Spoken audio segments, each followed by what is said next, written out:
বলে স্যার 3 মাস যাবৎ account update হচ্ছে না, কারণ ব্যাংকিং সেক্টরে সম্পূর্ণরূপে স্টাফরা আসছে না, তার জন্য ওরা আপডেটটা বন্ধ করেছে।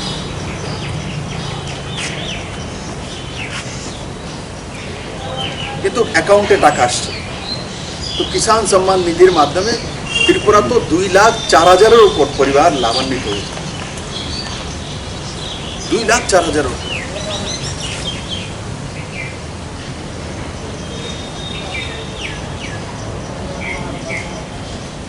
চোদ্দ বছরের নিচে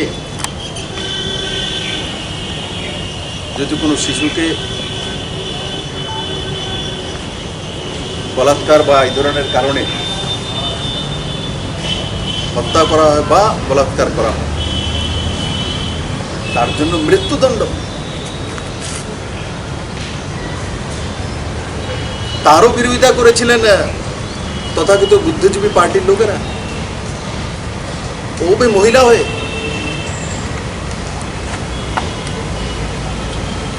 কিন্তু মোদি আলোচনা সমালোচনা সবার ঊর্ধ্বে উঠে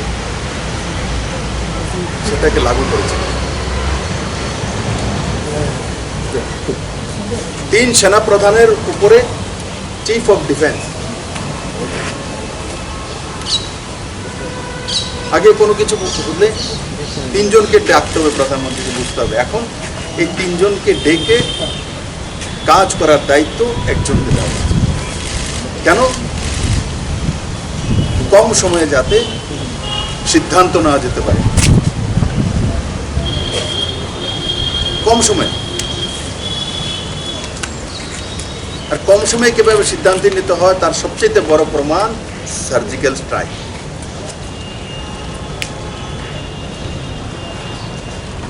চায়না ভারত আক্রমণ করেছে 62-তে। তো ভারত কি করবে তার মিটিং করতে করতে চায়না অর্ধেক ঢুকে গেছে।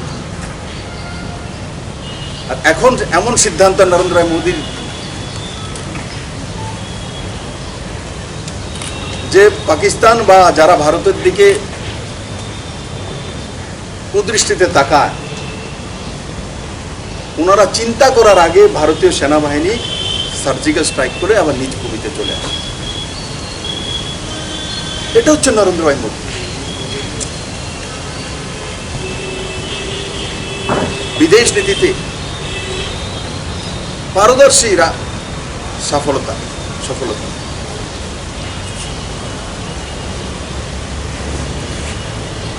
একসময় মানা হতো ভারতবর্ষ রাশিয়ার বন্ধু, এটাই আমাদের সঙ্গে বুঝি।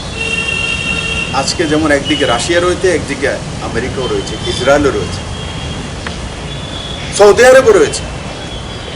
এটা হচ্ছে নরেন্দ্র মোদী বিদেশ নীতিতে সাকসেসফুল।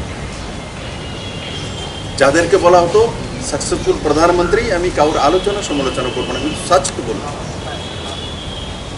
কোনোদিন ভারতবর্ষের সঙ্গে একসঙ্গে সৌদি আরব দাঁড়িয়ে থাকবে, একসঙ্গে আমেরিকা দাঁড়িয়ে থাকবে, একসঙ্গে রাশিয়া দাঁড়িয়ে থাকবে, এটা যদি কেউ করতে পেরেছে নরেন্দ্র মোদী করতে।